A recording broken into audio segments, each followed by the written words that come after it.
Hi, I am Madeline Irene, And I am Chloe Osburn. and this is Is Pretty Pretty Graphic Graphic Podcast. Podcast. Today we do have a fun guest here. Casey Richardson has joined us for the podcast. Happy to have her here. Yay. We've definitely been gone for quite a while now. I think it's been about 2 months. I would say so. Yeah, it's been it's been a minute. Been a minute. Yeah, no, we've been doing a bit of moving. Lot of working. Just life. So it's been put off, but we are definitely back in the swing of things, and we are here for Ep.3. Yay. Yes, it's a party. It is. Today it was my topic, and so I chose religious abuse. And I think it's gonna be fun to also have this discussion with our buddy here. Casey is a Christian. Um, and so I think it'd be interesting to have that viewpoint as well, somebody who is actively involved in a religion. I am not a heavily religious person myself. I would say I fall under more of that spiritual category. Um, but I do think that this is a very important topic, and I think that it's a topic that's, uh, being talked about, at all. It's being talked about the most right now. People coming out of those kind of situations, which I guess to start it off, I will just address what religious abuse is defined as. It says religious abuse is abuse administered through religion, including harassment or humiliation that may result in psychological trauma. Religious abuse may also include the misuse of religion for selfish, secular, or ideological ends, such as the abuse of a clerical position, being like a pastor and whatnot, and using it for, kind of ego gains or to manipulate people to do work for you for free or Give you their money. yeah, give you their hard-earned money. um and so this wouldn't be, I don't know, probably not like a crazy topic for most people to think about. I'm sure a lot of people keep a healthy balance between like their religion and falling into this like cult-esque kind of thing that happens with religion when it's taken out of context. Um, so I feel like I've been kind of yammering for a second here. I'm sorry, guys. That's all right. Um, I think especially with the rise in popularity of social media and the comfortability that people have in sharing their stories, it is definitely something that is more talked about than it used to be. So, Well, and I think it can just be kind of a hard abuse to characterize because it's not, like a physical abuse. It's not uh most of the time, which it definitely can be. I'm not discounting that it can't be that because it can definitely be physical abuse. But a lot of the time it's a very psychological kind of abuse, and it's being a part of this community, and wanting to be loved by that community. And especially, for my own personal like story, like the church that I went to, it was very, very much, like we love you as you are. We take you in as you are. We don't care. We don't care if you're gay, if you're this or you're that. Like Jesus loves you. We love you. And that's how they take you in. But then the moment that you want to be involved in like this ministry, or you want to help here, or you want to go to this mission, uh, suddenly you have to start doing these classes. You have to start doing these courses on their values, their morals, what they think you should be doing. And then if you're not doing those things, or you decide like, hey, I don't agree with that, you're not allowed. You're not allowed to be a part of these ministries, or you kind of like get shunned by this community that yeah. you've seen this love from. And I think, in a world that we live in that needs love, you know, um, for a lot of broken individuals and adults, churches can take advantage of that. Oh, yeah. Um, yeah, yeah. Well, but I've come prepared today with stories and uh, Oh, we love to listen. yes, yeah. So, this is my friend from high school. She's one of my best friends, Kathleen Miles. I'll give you a shout out. Um, this is her story on kind of what she went through. Which, and I guess I should kind of explain that out a little bit more. So I went to a church that was connected to a school.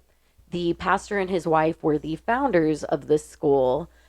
So it was basically, it's all the same building connected to each other. Um, so I mean, we were in the same building, or me personally, because I was involved with the church. I was at that same building about 6 days a week, because Saturday would be the only day maybe you wouldn't be there. Uh, but Just insane. even on Saturdays, sometimes you would be there. So I mean, it was a lot of the same building all the time. So I guess that's kind of a little bit different with Katie and my story. Her mom was not involved at the church. Um, so she really only has the school side of it and what they did Yeah. at the school. But I'm going to go ahead and jump in here. She started it by saying religious trauma. Let's start in the second grade. Had a friend who told me once about how she caught her parents having sex. Second grade. I was 7, 8. Anyway, guess she had told her mom about it. So the next day at school, before I walk into class, her mom pulls me aside and decides to explain to a child that's not hers what sex is after what sex is. After this, my life was altered. Chose not to tell my parents because if they had wanted me to know, they would have already talked to me about it, so I kept it to myself. Fast forward to third grade. My parents got divorced, which was a big no-no. So that started a whole thing. Now to fourth grade, where to start? Which and my thing is, I mean, these are all things that like that school specifically and that church, like they will pick on you because of these things, and you don't fit in because of these things. Um, where okay, fourth grade, where to start? I got in trouble because a girl, the same one who told me about her parents having sex, at the lunch table was again talking about sex. When the administration called me in, they said the girl claimed that I mentioned I had sex. Which keep in mind, this is fourth grade, so this is an 8, 9 year old girl. Jesus, y'all accusing each other of Eh, having eh, sex at 8 and 9 is crazy. Very much, very much. Well, and the thing is, I mean, I can speak from my high school experience, but they like pinned children against each other because it was like you need to tattle. Like if you see anything that you think they wouldn't like for this reason or that reason or whatever, I like do you need, remember that a lot. yeah, yeah, you need to tell on them. And so then it sucked though because then it was like as a kid, you couldn't trust anybody. You couldn't trust your parents. You couldn't trust the people in authority. You couldn't trust the kids your own age. Um, it was a very lonely kind of experience when that happens. But this girl says, you know, I had sex before. Also, my parents weren't in the room or even called yet. So they pulled her at 8, 9 years old to have this conversation. Her parents are nowhere around. This conversation is involving sex and the topic of sex with a child. They didn't even call her parents. No, they had not even been phoned yet. So uh, she got I got 2 days suspension, and I had to write a letter of apology and read it aloud to the class. So even more than that, she was suspended for the 2 days, and then still had to stand in front of the class and make an apology at 8 or 9 years old. Like, That's so humiliating for something she didn't even do. oh yeah, oh yeah, oh yeah. Well, just the levels of shame, like being stuck in that position. My parents never punished me at home for this because they knew it was dumb, and they were livid that the administration talked about something sexual to a minor without a parent present. I was 9, so yeah, 8, 9 years old. That same year, the song "I Kissed a Girl" by Katy Perry came out.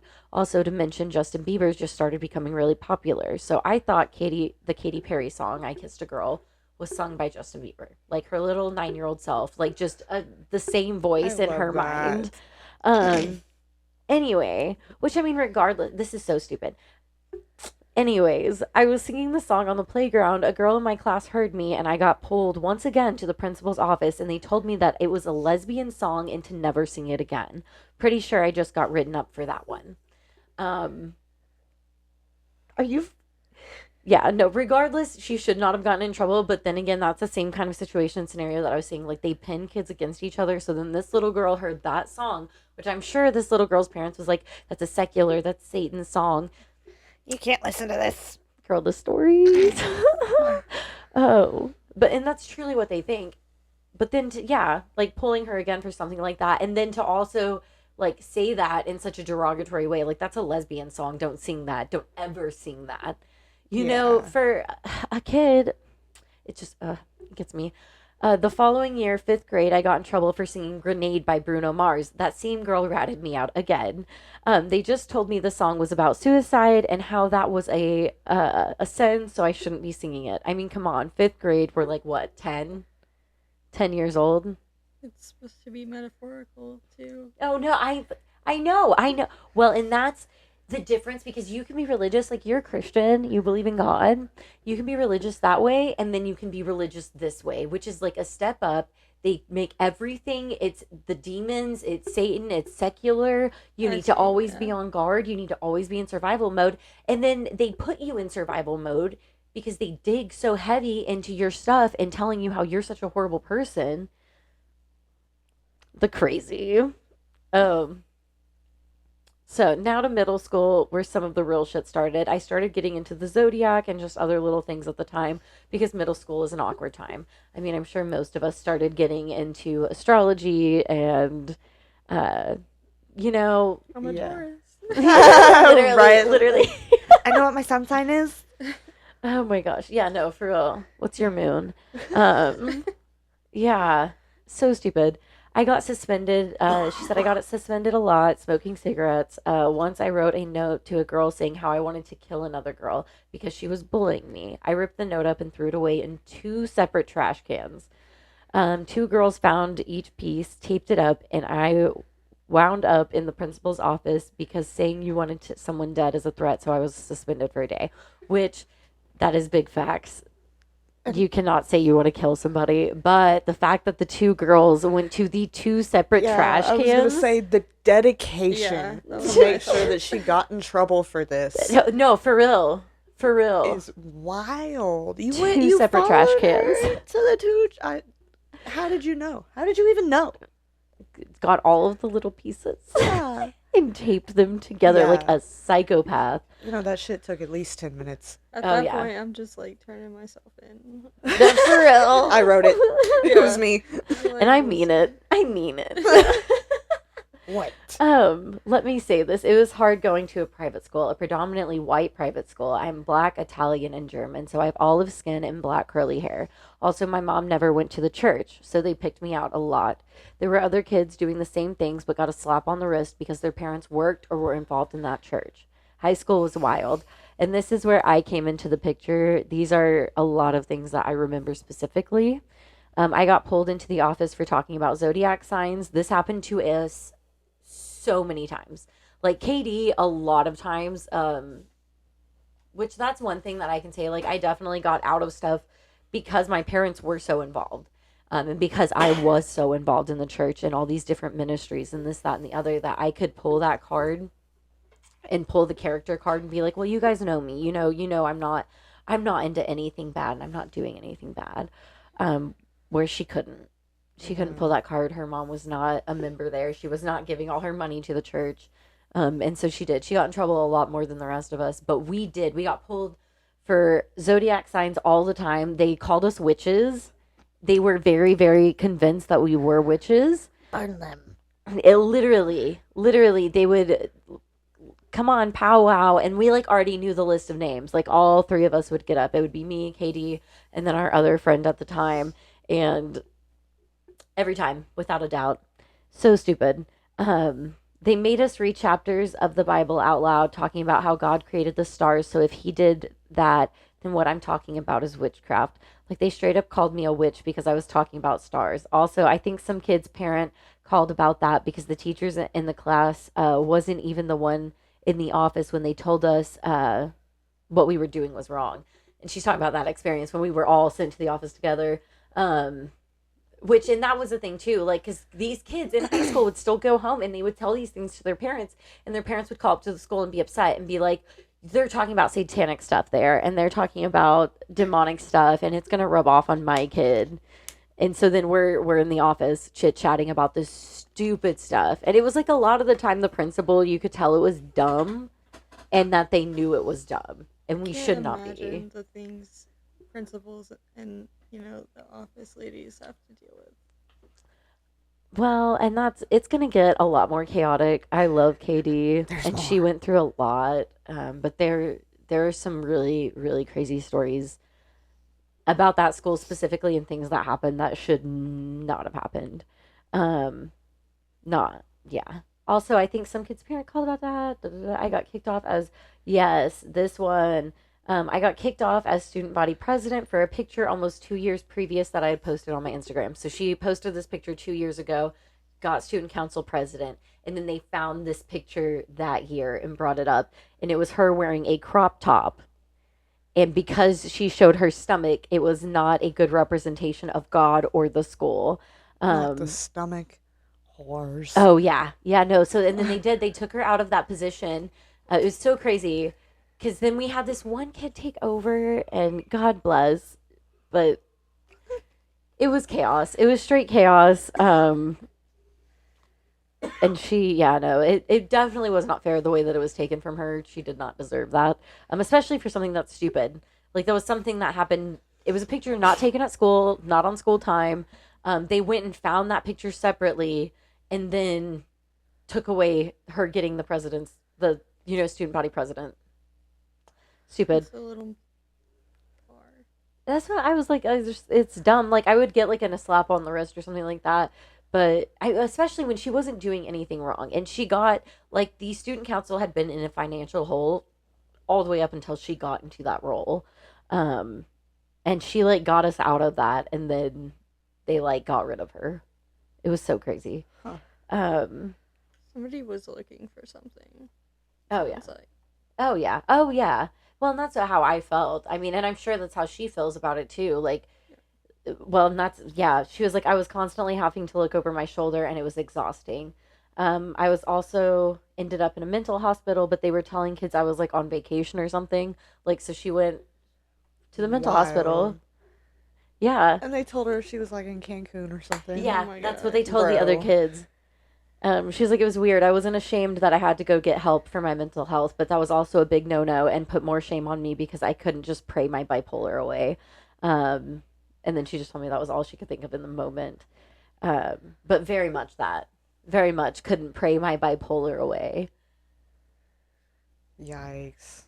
Well, and that was kind of my experience on it was like, it was like I didn't understand because all of these people in this congregation say like you do it this way, you do this stuff and you wake up in the morning and you pray with God first and then you hear for God and you listen for God and he'll talk to you and then you go to church and you do all these things and you don't cuss and you don't do this and you don't sin and you'll be happy.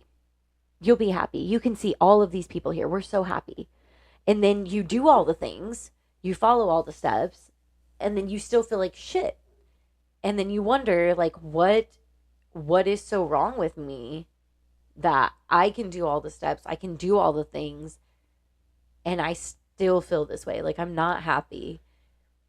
And I mean that was my like the biggest thing for me the entire time that I lived there because I pushed myself so hard. I would go in and out of being this like heavily religious kind of person because I wanted that so bad what they talked about. I feel like I've definitely been there. I feel like I can really relate because I didn't want to, for the longest time, take medicine for like depression and anxiety.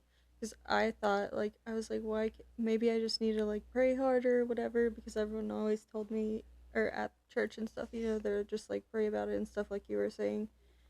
But then I realized like I mean, God created herbs and things like that. Like, medicine's okay. Like, you can take other steps as well.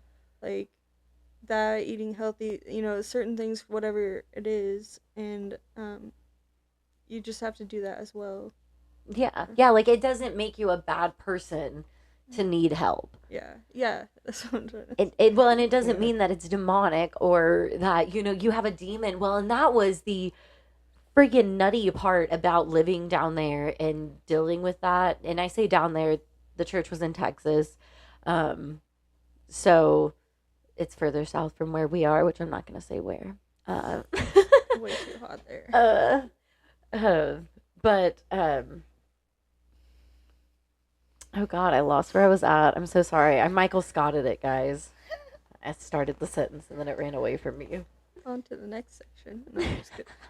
Of it. Well, um, that's kind of what we have. I have a few things that I've pulled from just like random online stuff, and then I am hilariously enough a part of a group um, that talks about our experiences if you were involved in the school that I was involved in.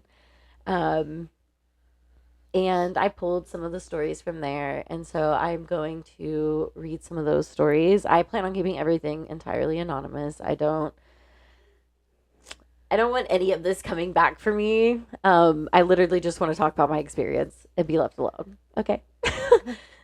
Stay away from me. Yes. Yeah. Well, and I mean, just the fact that this is not like my single experience. Like, this is the experience of a lot of people who have been in the same situations that I've been in and involved with the same people.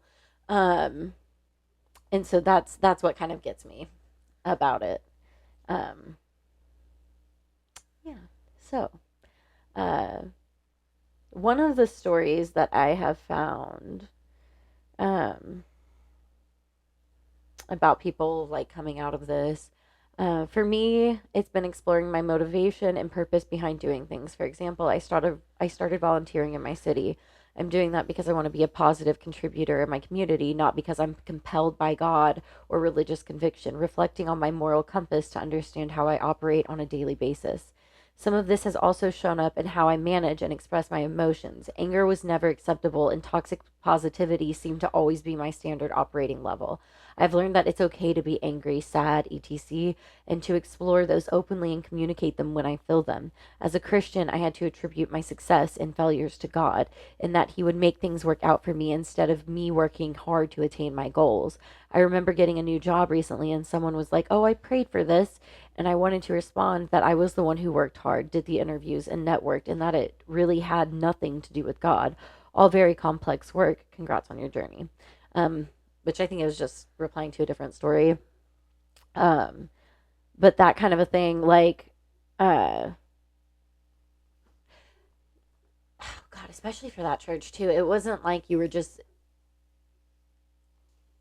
giving them all the glory and you're giving God all the glory and you kind of neglect yourself. Well, and then like my dad, who I will speak on, like he did a lot of things and I feel like it was for the look of it. Like it was, I I want to be a part of this, and so being a part of this means being involved in this and being involved in this and that. And I mean, not to say like there were different things that my dad did, and I'm saying specifically like when he was involved with this organization doing the things that he was doing for them. There were times in my dad's life where he was very genuine about what he was doing and the outreach that he was doing, and he was involved with people that he wanted to be around. When he was going to nursing homes and when he was going to prisons, like he was doing it because he genuinely loved those people and he thought that those are the ones that are the most forgotten and he loved reaching out to them. Right. But it was like we got involved in this situation where we're heavily involved in this church and suddenly he's doing all of these things, but it was like the passion wasn't there, but you are expected to do it because you're a prayer leader at this church and you and your wife are oh gosh, like a family. So basically like you would go to church on Sunday and then they would have after church and you were like assigned different houses in the area and different families were like these leaders in their own home, and you would have these random people from the church show up at your house and you guys would all talk about the service and what you got from it, and then you would pray. And like yeah, there was not that passion there from my parents. I mean, it was so crazy. It was like we would sit there and we would argue. Like there would be full blown fights happening in the house, and then we would go to church and put on like a full face and be like, "Oh yeah, we're the Laramores. We're here to." Dollhouse, Melanie Martinez. Shout out. Yes. Oh yeah, Straight up, just like it. yeah, yeah. No, for real, for real. Oh my God. Well, and that was the thing that had come out. Like you said, Dollhouse, right? Yeah. Yeah. No, that had come out right during that time that I was like living this. I was so in my angsty high school during this. Oh yeah, I think all of us were when Just that heavy. came out. Yeah. It just really justified our feelings. Oh yeah. Yeah. That and Electra Heart by Marina and the Diamonds. Yeah. Dang, I haven't heard that one. Dude, I heard that that whole era was satire. Like, all of that stuff, like, especially, like, Teen Idol, where she's, like, singing about how she wants to be skinny and all that shit. She's gonna, like, Yeah. It you wasn't know? being yeah. She was kidding. It was a joke. It was a character. Not for me, bestie. Not for me. You said nope, I want him to die. I was not doing well. Anyway, this is so off track from what we were talking about. Hey, I think that's fine. I like Little Bunny Trail. I just don't know the song, so I'm just a little You're like, lost. It's a whole album. Yeah. Yeah, it's a lot. It's wild. Well, and that's yeah. Yeah, it's got a few on there that are very Yeah. it's I mean, and it's kind of like in the way that oh god, you literally just said her name, Melanie Martinez. Yeah. In the way that she did like Mr. Potato Head and those kind of songs, you know, like it's like how Crybaby is her persona Yeah. almost. Yeah. but it's like calling out the things that are actually wrong, but it's doing it in a way of like, oh, I like that, you know. Mm-hmm. Yes. So back to it, back on track. The toxic masculinity and the misogyny is breathtaking. My mother told my sister there's no reason to go to college. Her place was to marry a good Christian man and bear him children. This was in the late 90s. Fast forward 20 years. My sis has her PhD and is twice divorced. Ha. But yeah, the natural subjugation of women within society at large and especially within the family unit is sickening. And all that talk about men being the head of a family. Let's evolve. Whoa. I just like had flashback of crazy time there. I was at a friend's house and her mom was like 10 years older than her dad. And they were moving this big dresser type thing. And he had it on like a little, oh gosh, those little willy things. I cannot think of it. Dolly. A dolly, yes, a dolly. He had it on the dolly and he was telling her, he was like, come help me, and like said her name, you know, like come help me. And she's like, I can't, like my back hurts, like I'm older, like I can't do this. She's like, I can't. He's like, come help me. You're my wife and you need to listen to me. Ew. Literally. No, sir. Literally said that. And then she fucking helped him. She helped him even with being in pain because that's like what she was taught. And I just, that story, I don't know, reading that just like lodged that out of my memory, seeing that. So crazy. And that was literally such a feeling that was permeated throughout the community. Like I remember there was a girl in my class who, there was a teacher, he wanted us to choose like what career we were wanting and like what kind of path you would go down for that career. And she said she didn't have to choose a career because she was going to be a stay-at-home mother. And that's all she was going to do. That was her plan, was to get married and be a stay-at-home mom. I mean, I think that's fine, but at the same time, you should definitely want more for yourself. Oh, yeah. If not, just like traveling, Well, time and with my your thing, friends. like I am A-okay. If that's what you want to be a stay-at-home mom, take care of your kids, raise kids, you know, homeschool, whatever. Like I think that's golden. That's beautiful. Exactly. I think do that. But I have a problem when it is people in positions of authority talking to youth and telling them this is your place, this is where you're supposed to be, and you as a woman are not made for anything but being a whole to bear children.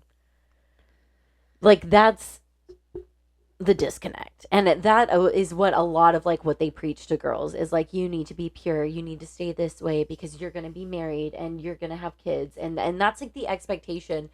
Or that, and I'm not gonna, like, obviously not for all religious people, you know what I'm saying, not for all churches, but from my experience and from what I'm speaking about, like religious abuse, and there are a lot of different churches that are like this. That's what they preached. You know, like this is your job is to be a mother. And I don't agree with that. And then sometimes when you do that, like, okay, when I went to church with this girl. She was like a couple years older than me.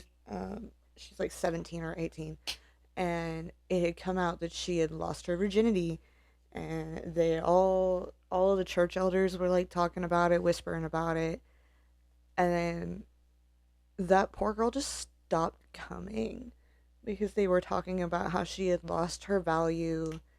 She What wasn't ever going to happened? find a husband or anything like that. And then she ended up getting married to the guy that she lost her virginity to, having babies with them. And they would still talk about her Hmm. and how she was just terrible. And the sexism and blatant misogyny is terrible. Well, and that's another thing we had at that church. There were counseling. There was marriage counseling.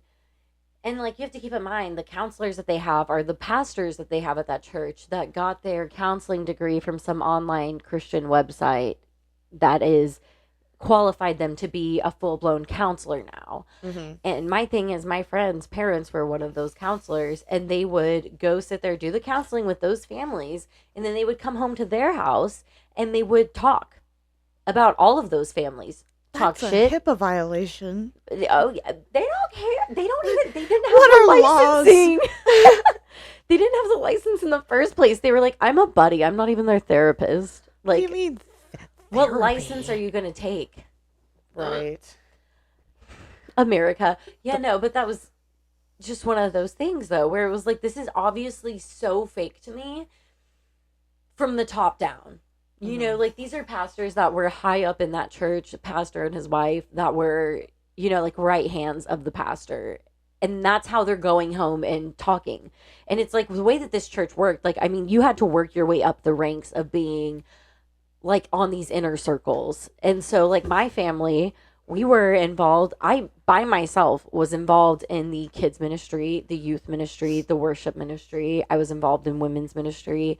Um, and then in the school I was student council vice president. um and so I mean literally any avenue that they could have had me plugged into, they did. And all of it was for them to just get that little bit of more noticed by the pastors and by those different people Yeah. because it was so clicky like that. But I mean, my thing, yeah, you have pastors that are high up there that are, in that inner circle, and then they're going home and talking about all of these families that they're supposed to be counseling, supposed to be helping. That's not cool. Yeah, it's like that's fake. It's fake as Yeah. fuck. You suck for that. Yeah, no. Well, yeah. And what kind of Unless fucking you're at, first of all, unless you have permission to talk about it with someone else, or unless, they're just okay with that, you shouldn't do that. Oh yeah. No, well, and that was the thing though, is I mean, these were families, these were situations that like I always knew the tea that was going on at the church. I knew what was going on with every single family there because they would come home, they would spill all of that gossip to each other and talk derogatorily. I didn't say it right, but it's fine. Um, about those families in front of their kids, and then that was my friend. She's coming to school, like we confided in each other, and she's telling me everything. Yeah. As they do, as a best friend Oh does. yeah, oh yeah. You Well, and know. especially in that situation, like we had a very unique situation, me and my best friend at that time, because her dad was a pastor at the church, and my parents were as plugged in as they were, and then we were also both involved in the school, and for our grade, we were the only two girls with that kind of same set of circumstances. There was another friend that we had that also did go to the church and the school, but her parents were not as heavily strict or as involved as like ours were in the way that they were. So me and her, we really only had each other. Like our class would get together, they would go do things, and our parents would be like, "Oh, there's no parent to watch. You're not allowed." So we'd end up staying the night with each other, and that kind of thing. And so it's like you naturally build that bond being stuck in prison together. Right. Uh, Well, and I say that, I mean, like, I was 17 years old. I was not allowed to sleep with my phone in my bedroom. My phone had to go to my parents' bedroom every night and be plugged in with them. They would go through it at any point in time that they wanted to. And I get, like, to a certain degree, being in your kids' stuff, wanting to know what they're up to. But in another token, like, when you're trying, like, it just completely diminishes that wall of trust between you and your kid. Because, like, Right. you don't trust me to not have stuff on my phone. And then it also just created very, very sneaky children. Yeah, for real. That's what I was gonna say. It's like, because we were definitely still doing whatever we wanted to do with our phones. We just had 5 different lockup apps that our parents couldn't tell, Yep. you know, what it was. Very quick with the delete. Oh, yeah. Oh, yeah. Yeah. Who knows? Ain't What? never gonna catch me. That wasn't there. Which also, I'm just going to say, like, I have these stories. I pulled them from different places, and then I've also got some from the support group thing that I was in. So these are all kind of in a random order here. But I'm going to dive back in here. A bit of fun news, because occasionally it comes up in a way and hits you out of the blue. Y'all remember the teachers and people in the church obsessed with faith healing, right? Well, regardless of beliefs, at least in my experience, it was a fancy excuse for neglect and guilt tripping. We were told we were told in school by people how faithless we were if Jesus didn't heal us when we prayed for it and such, which falls right back to that, like what you said about feeling bad, that like you couldn't pray away depression when it's like a chemical imbalance, you know? Or if Jesus didn't heal us when we prayed for it and such. Before, mother would always refuse to take me to doctors because she was afraid of getting caught abusing me. And also, any health issue, have more faith. Headache, you lack faith. Cold, you lack faith. Now, she didn't actually believe in faith healing, but this pervasive doctrine allowed this shit to continue. And because everyone else, i.e. the teachers and administrators who saw me every day, was so starry-eyed by the very idea of a miracle, no one saw the neglect or even thought to stop it. I've been recently having back issues, so they did an MRI of my spine. Turns out I have a back disease as a teenager that, well, if I had been taken to the doctor like a normal kid, they would have caught and treated. It's fully treatable in one's teen years. After you mature, though, there's nothing they can do. Now it's too late. My back is permanently fucked. Thank you. Said the school's name. Damn. I hope. Yeah, in your screwed up spiritual legacy. Starting school as a teenager could have meant I could get away from neglect and abuse. Instead, it just perpetuated it. I wish I could sue for pain and suffering. I thought I had escaped things and gotten over them, and here it is reminding me again. It's so disappointing, especially when you know that it could have been taken care of. Well, and it's like even more uncomfortable because it's not something that's uncommon at the church still. Yeah. To pray away your cancer, to pray away this, to pray away that. If it doesn't go away, you're not praying hard enough. Oh yeah, no. Well, and that's your cross to bear if you're not getting better, because what did you do? I'm not gonna say. I just want to clarify for me that praying, I think, definitely helps, but you have to do other stuff with it. Like you have to actively, take steps. Right, Yeah. absolutely. Yeah, like you're not gonna heal when they create medicine to help you. Why would you not take advantage of those things? And that's from mental health down to actual diseases, and not that mental health is not diseases, because like those are mental, It's just a phase. diseases. They are the same thing, a quirky thing. But I mean, just to dismiss it and say, oh, I'm going to bare knuckle my life, and just not do anything actively to help it besides praying. Even though otherwise you'll get to that point where you have no choice, or you end up snapping. some people, I don't want to say commit suicide, but like yeah, you have those breaks, especially with mental health issues, and that's so sad. You never want that to be the end of that story. This is another one. I never went to school, but I was heavily involved with church stuff because of my mom. When we left the church, my mom was diagnosed with breast cancer a few years later. The pastor and his wife said she got cancer because we left their covering. I'll never forget that, and I'll hate their guts till I die. You got cancer because you left the church. And that, no, but seriously though, this is my thing though, is because it's so sad because they will prey on people who are emotionally unstable, looking for love, looking for that help that the church is supposed to offer, especially when it's genuine. Like, that's fantastic and that's great. But a place like this is looking to take advantage of people and to keep people locked in at their church. They will use that. You're under our covering when you're involved here. You're under our covering and we're protecting you. See, the church the church is the main umbrella covering you, and then the husband, the head of the household, is the second umbrella, and he's covering everybody else in the house. And that's why you need to listen to what your church says, and then the husband next, and that's how it works. And they use that manipulation though to keep people locked in, to keep people stuck there. If you leave our covering, and that's so cult-esque, that is very much cult. If your church or your religious organization ever tells you if you leave here, you're losing your covering and you better watch out for the devil or whatever bad things out there, I would like readdress it. Like I would wonder if I need to be at that church. It would make me uncomfortable. Oh, yeah. For sure, for sure. Oh yeah. Well, because that's so cult. That's how many cults do they tell people, like, if you leave this cult, whatever the crazy belief is, you leave this cult, you're dead. You're dead to us. You're dead spiritually. Like, you're just Mhm. done.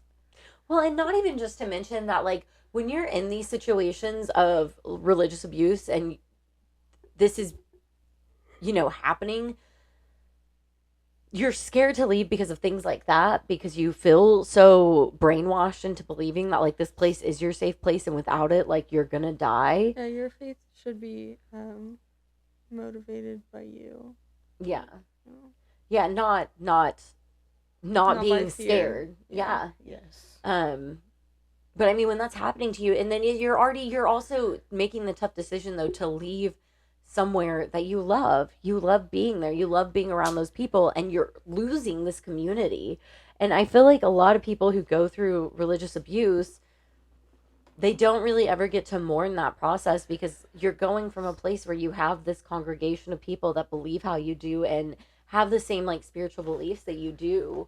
And I mean, even just believing that there is a beyond, um, you know, you're alone now. You don't have that anymore. You don't have that community. I think that's really sad for, people who, especially people who are not religious at all anymore. There are people who come out of churches that were religiously abusing them, and then they go into different churches, and it's like good and a good Yeah. space to be in. But I mean, for those people who like don't go back into religion, it can be a very, very lonely experience. Well, we're really gonna need to watch this and kind of cut down on bits, I feel like. No, you're not. You're only at 43 minutes. You think so? Yeah, as long as you cut out at like an hour 20. Okay. Well, let's keep going. Yeah. You're pushing along good. You guys are doing a good job. You guys sound good. You guys look. It's all good. Cool. Oh my Um, God. Okay. One of my sickest stories is when they brought out a George Bush cardboard cutout in chapel and made us all go up front and touch it and pray to it like an idol. Not What the the- George Bush cutout. And this is things that did happen. This is very much did happen. And they very much were. It was so weird how it was like interconnected. Like politics in this church were like hand in hand all the time. So weird. And so weird to be pushing it on children. Yeah. Like we had the Flag Day, we had President's Day, and each time like we had to write to representatives, and like we wanted our local representatives. They came to like the school / church. Also, the school does not exist anymore. I don't know if I mentioned that. No, It does. I didn't hear you. Dang. It does not exist anymore. But the church still does. Yes, the church does. Sadly, to me personally. But yeah, the school does not exist because apparently the funds went missing. Oh. Question mark. But I bet that pastor has that pool built at his mansion. No, for real though. We were in a church service once, and he pulled up. It was a picture of like his big ass house, and I mean it's Texas, so these people, they're super like extravagant. I mean, there was one house we went to for a youth thing, and like they had a fucking like lazy river type pool in the back, like the big ass double staircase, like when you walk in their front door. So crazy, which that's just like a different couple at the church. But the pastor and his wife, they had like a big ass house, and they pulled up a picture of them putting a fucking pool in. And it was hilarious being at the school because they had been working on building a new gym for like 5 years. This school has been in the works since the 90s, and we were still having class out in these like trailers that were built in the 90s. But the pastor's putting in like a pole. That's Jeez. and it's real nice. Wow. And he was just bold to show that. Oh my god, yeah. Yeah, no, I thought so. I thought that's so bold, especially after leaving. Like, you don't realize how warped it is in the moment because you're like so brainwashed and so heavily entrenched in this community. Um, but it's so crazy. Here's another fun one. Anyone else remember the pastor's wife lining us up after chapel to pinch our jeans? Had to make sure there was slack or we'd be sent home. I was sent home one time because a certain secretary whose jeans were tighter than mine couldn't grab anything. And so yes, they would have us stand up along the wall and then they would come up and they would pinch our jeans and they would pull them. And if they couldn't pull, and it was only for the girls, and they would also like pick girls out. Like, I mean, if you could tell that your jeans were obviously like straight leg or whatever, they wouldn't like pull you. But like if they thought a girl was wearing a skinny jean or something like that, Wait, you couldn't wear skinny jeans? no. I guess that makes sense because they're not loose. Yeah, no. Yeah, well, and that's the thing though, is like it was only girls that were being pulled, and that's just like another thing to go back to like the sexism, and they truly were very much like that with the girls. Like girls where you were sexual, you're making your brother stumble, you're doing all these things, and it's just literally like I'm just a teenager trying to go to school. I'm just trying to be comfortable. I'm just trying to class. Yeah. So dumb. Sorry. It was rough. It was jeans, you wore a belt, and then you had to wear your polo, and you had to have the polo tucked in, like your belt on. Whatever. They didn't have football, they had golf. Yeah, no, for real. Well, and that was the thing too, like making the uniform so whatever. When it was such a ghetto school, you couldn't use the water fountain because the water was bad. Yeah.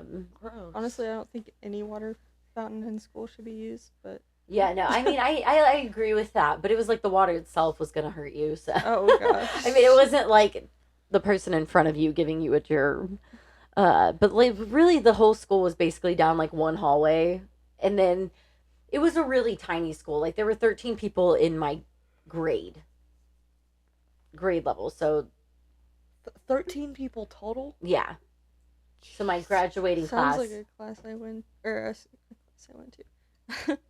A school I went to in Texas, the one I went to before here, my class was the biggest class, and we had 22. Yeah. So, yeah. And Yeah. that was like a lot. For yeah, those kind of school. Well, and it was super super small. But Sorry, I got you off track. yeah, no. Okay, yeah, I'll talk about the auctions. So our school, this is another fun thing too. So you would pay for your kids to go to the school. It was like a monthly payment you had to do. And then they would do fundraisers throughout the year. And so one of them was dining cards. They would give each kid like a stack of dining cards, and you had to sell all of the dining cards. And if you didn't sell the dining cards, you had to personally, your parents who are already paying monthly for you to go to the school had to pay for those dining cards that weren't used or that weren't sold. Jiminy Christmas. Or that amount got added to the total amount that you added. That you were already paying the school. Right. So it's like either way, you're going to have to pay for it if you don't get other people to buy these dining cards. So just one more thing that's ghetto. I feel like for a private school, like to rely on the parents to go sell your dining cards. Yeah, when you say it like that, yeah. To make the funds, like when they're already paying like thousands of dollars every month for their kids to go here. Yeah. Crazy. And then we also had the auction. Every year there was an auction. The only grade that didn't have to participate was seniors because they had already did the work, I guess. But they would have 6th grade up to 11th grade. Basically be like waiters and waitresses at this auction. And you have to keep in mind, like, these are 12-year-old kids all the way up to like 16, 17 years old. Some of them have never waited tables before. Some of them have never carried a tray with plates on them. Some of them has like all of the things, and you have children helping out with this. And then they would get mad and they would yell at the kids for messing up or doing this or that. And then there were some kids, predominantly the ones who were the kids of teachers or of certain members of the church, like they're sitting in the corners on their phones, texting, doing whatever. And then it's all of these other kids who are being forced to actually make the rounds and do all of the work. That's another fun one. Anyone else grow up genuinely thinking Katy Perry and Miley Cyrus were demons? This is something that they very much did preach. That same friend that I had been, my fun other stories, her dad said, "Come here, we need to have a powwow."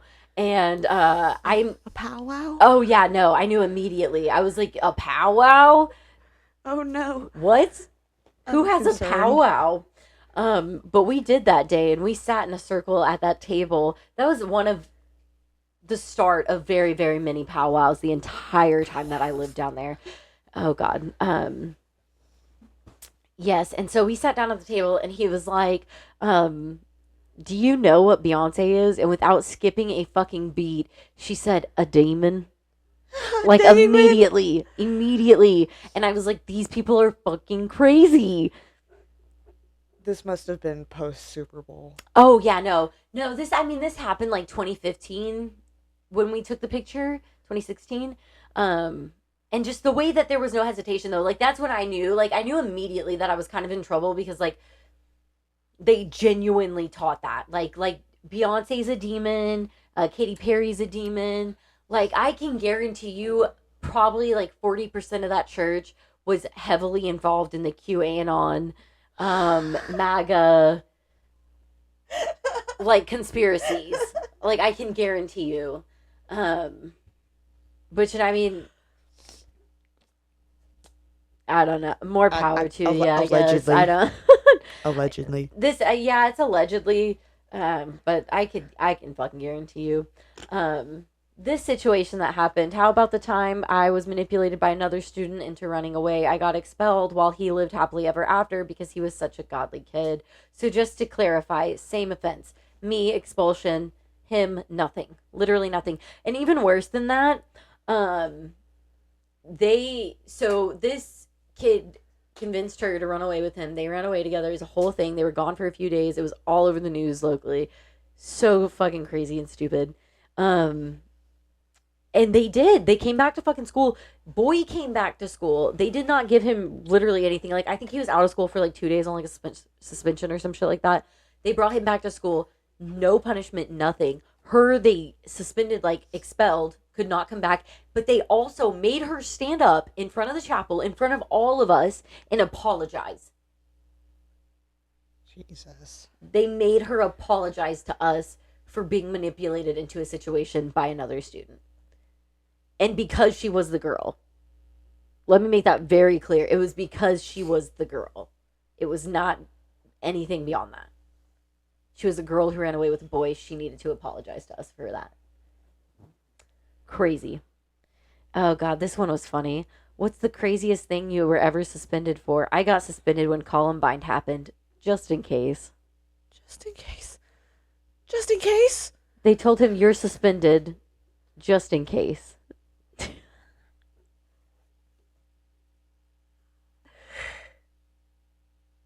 Yeah. Just in case. Yeah. Just in case. It's beautiful. This one. How about the time my dad quit being a pastor at that church because he didn't agree with their beliefs? And then the pastor of that church told every potential employer that my dad was a terrible worker, so he couldn't get a job for a year and a half, and we went bankrupt, lost our car, and had to move. That's not... yeah. That's when Brutal. I say, like, there is such a difference between a Christian who is genuine and genuinely loves God and genuinely loves people and wants people to know love, and then what this is. This is a cult. This is religious abuse. These are people who are manipulating your life so that you can continue which in that person also, I mean, I'm sure brought in a good, because I know these people, I know these stories. Um, was somebody who brought in money to the church, who brought in a good amount of money to the church. And I'm pretty sure the church didn't want to see that go. Um, Along with just having those separate and different beliefs. If you had anything that was different, and that was the thing too, if you had any questions, then you have demons. Um, and I mean, it just sucks. It sucks so bad. I absolutely love my ex stepmother like to death. She truly was a good person for me, and that's my thing too. It's so hard when you're involved in these situations because you have such a hate for a lot of the things that happened to you and the way that you felt and how things were dealt with and how they shouldn't have been dealt with. And that's another one of the stories we'll get into in a second, on how that was handled and how literally anywhere else that would have never been handled that way. Um, but you also meet like really genuine people and people that are very loving. And so it's like you can appreciate the experience for what it was and those people for what they were. And that's why I think what creates that conflicting emotion inside of you, because it's like you truly hate what happened, but you also met some of the most like loving people, um, and did have some of the most meaningful, interactions. Um, yes. Let me see. I think I'm gonna put the stories down. Um, there was one of my friends, from the high school, and she was honestly like a great student, was very involved in a lot of things, did like the dual credit, did literally everything, was like super much excelling kind of person. Well, she was senior year. She fell in love with this guy. He's about 10 years older than her. uh 10 plus, might have been like 10, 12 older, 10, 12 years older than her. Well, her parents did not approve of this relationship. Her mom very much did not approve of it. One night she ended up, I think she's hanging out with him. I'm not 100% sure. So allegedly, don't come for me. I love so much this person who was involved in this story. So I'm hoping I'm doing it justice. Uh, but she like had stayed with him or something like that. Her mom figured out it was a whole big deal. She comes home and her mom choked her out, like literally beat her. Oh my gosh. She came to school, bruises on her neck, like was obviously looked like she had been beat. The school talked to her mom and they basically told her like you should have listened to your mom, you should have obeyed your parent, and that wouldn't have happened to you. And That's they blamed her. ridiculous. Oh yeah. Oh yeah, literally any other school, any public school, if you see a child with fucking bruises, you are too like that's just well, and that's what got me so fired up about it when like I was first told that story, because I remember first being told about that story and I was like, how in the fuck? Because you as a like a teacher, a principal, whatever in the hell, you are a mandated reporter. Mhm. You are a mandated reporter. It is your job to fucking talk about that shit. And if you see a kid being fucking abused at home, it's your job. Like I don't care if you want to look the other way because that parent's involved in the church that you go to and you understand where it came from and it was a holy rage.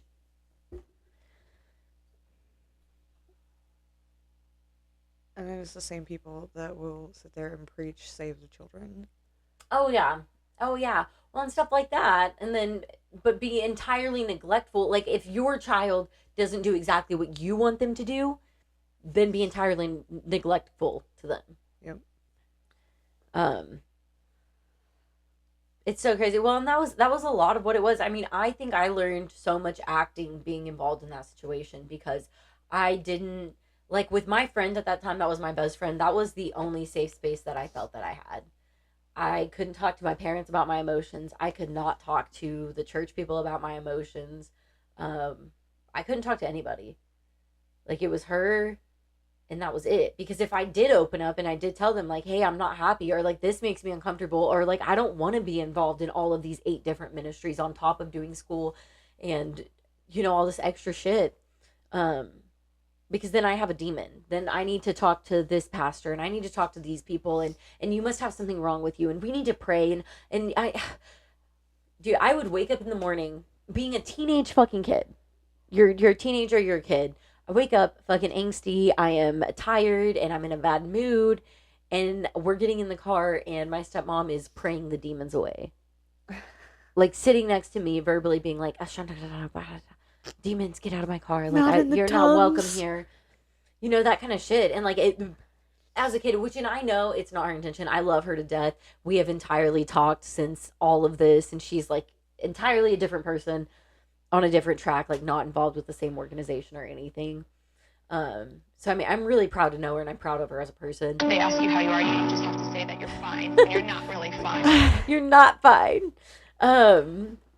She's great though. But when you're a kid and that's what you're getting, is like being around you makes people want to pray. Like you have demons. You know, it just makes you feel like shit. Right, yeah. Kind of like, it's just like if we're kids or not, we're just humans, just trying to figure shit out. Oh yeah, oh Yeah. yeah. Nobody knows what they're doing. No. No. Well, and that's, I mean, and then being a kid in that kind of situation with all of these role models of who you should be, how you should act, what you should be doing, how you should feel.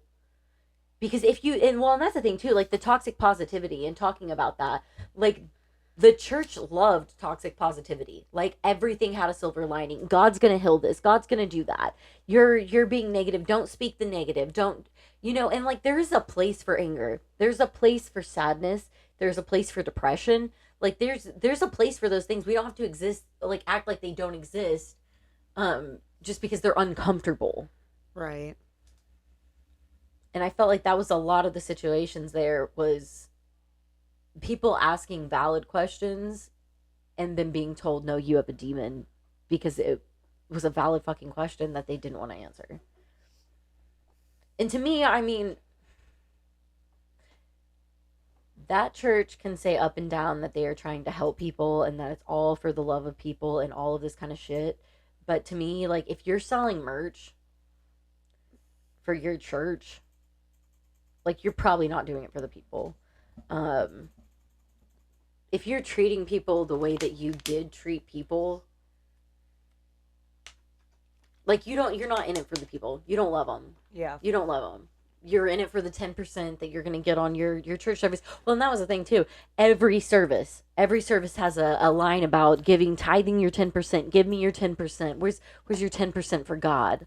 How is God going to bless you and your finances if you don't give me your 10%? Mm-hmm. I think forcing, no matter what you're talking about, forcing something on someone, it's not genuine. It's not genuine if you're forcing them. Mm-hmm. So they should want to just do it, or they should feel like they can do it, instead of just being told, no, if you don't do this, you're going to hell, or whatever it is that they say. Oh yeah. Or you're not going to have these blessings or this covering over your finances, so then you're going to go broke before the month's out, and it's going to be your fault because you didn't give us your money. Yeah. It would be a whole other thing if this money that they were collecting were actually going, like, back into the church or the community instead of just into the or to the school that you've been building since the 90s, but Yes. you never put that money back anywhere except your pockets. Yeah. I'm pretty sure. I can't put my finger on it, but I have an Did it idea. ever get finished? no. Well, that's the thing. The school, You're joking. it doesn't exist anymore. They finally finished it, and it was gone. They They never finished finished that it. gym, and Oh, then okay. yeah, no, they didn't. It's the one hallway. They have the gym thing, and then that was it. And then the school doesn't exist anymore. And they Wow. just bought a different campus thing, and then that's what they do. It's just the church stuff now, which, I mean, I'm sure that's probably smarter for them because there was so much happening at the school that you like.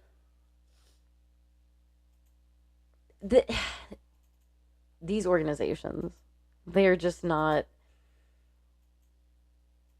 It's not a genuine church. Like, that's not. It's not. It's for using people, manipulating people, and I mean, then that's the shitty part. That's the worst part about it, is because there are people there that are genuine people and that are loving people, and they're doing it for the love of love. Yeah, I think you just have to go in there knowing that some people that are in there, like everyone in there says they're a Christian, but only some of them are. And Well, and I think that's my biggest problem though with that organization specifically. And I mean, and there are a lot of churches that can be like this. And that's why I think this is such an important topic, because you can accidentally slip into one of these kind of places and not realize it. Not realize like how suddenly the church is involved in every aspect of your life, dictating every decision that you make, telling you whether you need to take this job somewhere or not, you know, because they come in as, I'm your friend, I'm your person telling you this for the better of you, and this is what God told me. And I think it can be hard though for people sometimes to not accidentally fall into that. And then to wake up one day and be like, oh shit, how did this happen? You know, how am I this disconnected from all of my choices? Oh gosh, where was I going? Okay, so the organization that I was involved in specifically, you could tell the top, like at the top, is bad, and that trickles down. And you luckily have some members in there that are not at the very top with, you know, these pastors that are involved in all the aspects of the church. You have people sprinkled in there that are genuine people, that are loving people, and that are just as brainwashed as the next person that's involved in that organization. Um, but I mean, they truly would get involved in people's lives in a way that's uncomfortable. I had a friend whose parents were having marital issues, and they forced the parents to separate and put one of the parents in this like trailer that was owned by another member of the church, and the mom stayed in like their house, and they had to be entirely separate and no communication. And the church like required that. The church said, if you want to be involved in these things with us, if you want to do this mission or that thing, you know, you have to be separated. Right. And so I'm telling, like, if you get involved in an organization and they're telling you those kind of things, like, take a pause. Probably take a step back and think about it. Bit. Well, and there was another one of my friends, she got pregnant unexpectedly with the boyfriend that she had at the time, and the two friends that she reached out from the church, the two friends that she reached out to, they like got so involved, and like they basically were telling her that she needed to cut off the guy that got her pregnant and not talk to him at all. And you know, she could see him, all that kind of stuff. And it was so like scary to my friend, to the point that she like got the police involved and was like, they're like harassing me to leave him. Yeah. Well, and that's Jesus. And then my ex stepsister, whenever I went down there, because I still go down and I'll like visit here and there and see everybody, at least, I mean, KD and then some of the family. I say everybody like there's a lot of people, but it's really like a handful. But we'll go down and we'll see them. And like the last time that we went and we saw her, it was like freaked out. They had just left the church, and she was like, I just need to know like who's coming with you, like just make sure like nobody's following you, that kind of thing. Because when you're involved in these situations and you are like constantly fight or flight, these people are showing up at your home, which people did do to her. She moved just so that people from this church would stop randomly showing up on her at her house. And they just try to suck you in and keep you stuck in this organization. And like I said, I mean, I think a lot of it has to do with free labor. It has to do with keeping those church dollars locked in. Appliance by Reliance. Uh-huh. Mm-hmm. Yeah. Yeah. But it's definitely not for the love of people. So I don't know. What do you guys think about all that? It's a lot, but it's true. Yeah. I didn't experience anything that was nearly that bad. Growing up queer in the Midwest, mm-hmm. and trying to find yourself in church is not easy. And it's like you said, a lot of the times you find community in these places and you feel very comfortable around them. And then something happens and you're just not welcome there anymore. And they make it very, very obvious that you're not welcome there anymore. And it is very hard to find people that are genuinely there because they want to be there a lot more often it is they are scared into staying because they don't think that they have another option or their soul will be damned for eternity. Mm-hmm. So Very much, yeah. Yeah, well, and I mean, I think it's hard to escape the Midwest without seeing some of that. Especially, I mean, if you're a part of the LGBTQ plus in that kind of group, because I do know, and I've had other friends too, where they're part of that, and they would get involved in these churches, and I mean, it was literally the same as like my church down there. But they really enjoyed the church, like loved being there, loved the people, but then they start going to the classes that this church offers, and suddenly, it's like it's a sin to be gay, and you can't, and like yeah, you're damning yourself to hell if you make those choices. Which and yeah, I think it's just tough. That's tough when you're looking for love. You're already because that's what you're doing. A lot of the times when people fall into, um, these religions, and especially like churches like the ones that we're talking about, you're already a broken person looking for like love and looking yeah, for community and looking for home. Um, and yeah, to be something especially that's so core to you, like my sexual identity, like who I love or who I'm interested in, yeah. to have to change that or say that you like you're oh god, that was crazy. I know I went to school with this one girl in her religion. She didn't go to our church, but she went to the school. Her church, they said that some people were just meant for heaven and other people weren't, and I think that's I've why. heard that before. Yeah, well, that's why she didn't waste her time on the gays because they were already damned to hell, and they just weren't meant for heaven. So that's it. But I think we're getting to the wrapper up, closer up point of the show. Yes. It's about Thanks. that time. Yeah. No, thanks for coming and spending some time with us. Thanks for Um, chatting. I Oh, it's my screen. Um, well, you kind of freaked me out doing that. Thanks for coming. Thanks for spending time with us and talking about these things. If you have any other side notes, definitely put it in the comments. Please do. And we would, love to respond. Again, all of this is a lot of it's my personal experience. We're going to put an alleged in front of everything. Please don't, if you're from that church, don't hit me up. Don't hit me I up, don't leave want me to be alone. bothered. I swear to God, I just want to talk about the trauma. But much love. We will, Hardships. yes, catch you next time. And Have a good day. Bye. bye. Pretty graphic podcast.